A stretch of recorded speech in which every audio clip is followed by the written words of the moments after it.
Իսրայելը հրադադարի սկզբից ի վեր սպանել է առնվազն 97 պաղեստինցի և վիրավորել 230-ի, ինչպես նաև 80 անգամ խախտել է հրադադարի համաձայնագիրը, այս մասին հաղորդում է Ալ Ջազիրան։ Իսրայելական բանակը տասնյակ պաղեստինցիների է սպանել օդային հարվածների ալիքի ժամանակ, որոնք ըստ Իսրայելի պատասխանն են Համասի կողմից հրադադարի խախտմանը, ինչը խմբավորումը հերքել է։ Նախագահ Դոնալդ Թրամփը նշում է, որ Գազայում հրադադարը դեռևս ուժի մեջ է, ընդգծելով, որ ԱՄՆ-ն աշխատում է ապահովել իրավիճակի կարգավորումը։ Եվրոպական միությունը Ուկրաինային կտրամադրի առնվազն 3 տարվա ինքնապաշտպանության միջոցներ, ասել է Ֆրանսիայի արտգործնախարար Ժան-Նոել Բարոն։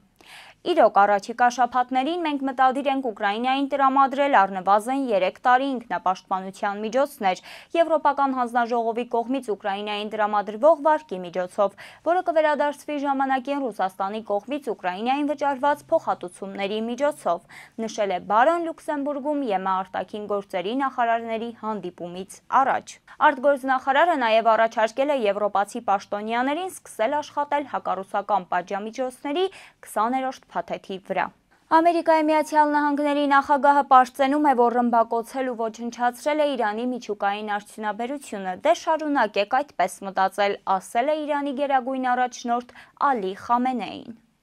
Հիշեցնենք, որ հունիսի 13-ի գիշերը Իսրայելը ռազմական գործողություն է սկսել Իրանի դեմ, որից քիչ ժամանակ անց Իսլամական Հանրապետությունը ձեռնարկել է պատասխան հարձակումը։ Միացյալ Նահանգները հակամարտության մեջ է մտել դրա սրացումից 9 օր անց։ Հունիսի 22-ի գիշերը ամերիկյան ուժերը հարձակվել են իրանական 3 խոշորագույն միջուկային օբյեկտների՝ Ֆորդոյի, Նաթանզի և Սպահանի վրա, և ԱՄՆ նախագահի պնդմամբ դրանք ամբողջովին ոչնչացրել, սակայն Իրանը այս մասին դեռևս լռում է։ Դոնալդ Թրամփի հատուկ ներկայացուցիչ Սթիվ Ուիթքոֆը հայտարարել է, որ ինքը և Ջարեդ Քուշները իրենց դավաճանված են զգացել Դոհային Իսրայելի հարվածից հետո, ասել է Ուիթքոֆը CBS-ին տված հարցազրույցի ժամանակ։ Հատուկ ներկայացուցիչի խոսքով Իսրայելի հարվածը խաթարել է բանակցությունները, քանի որ Քաթարը Համասի հետ բանակցությունների կապող օղակն էր։ Կարծում եմ նա զգացել է, որ իսրայելցիները մի փոքր անկառավարելի են իրենց գործողություններում և որ ժամանակն է ավելի մեծ վճռականություն ցուցաբերել,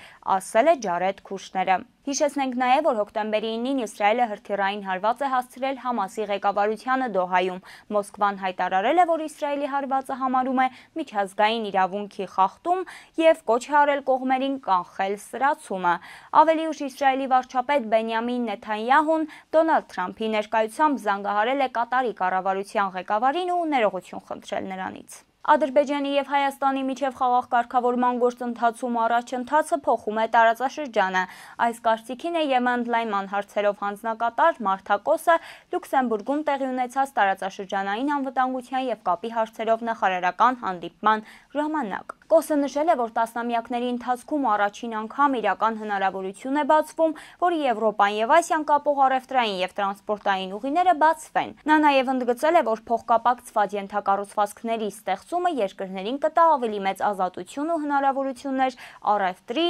էներգիայի աղբյուրների ընտրության ու տվյալների փոխանցման համար։ Եվ նրա կարծիքով դա կամրապնդի Հարավային Կովկասում երկարաժամկետ կայունությունն ու բարգավաճումը։ Դե ինչ, իսկ եթե դուք ուզում եք իմանալ ինչ է կատարվում աշխարհում, մնացեք մեզ հետ։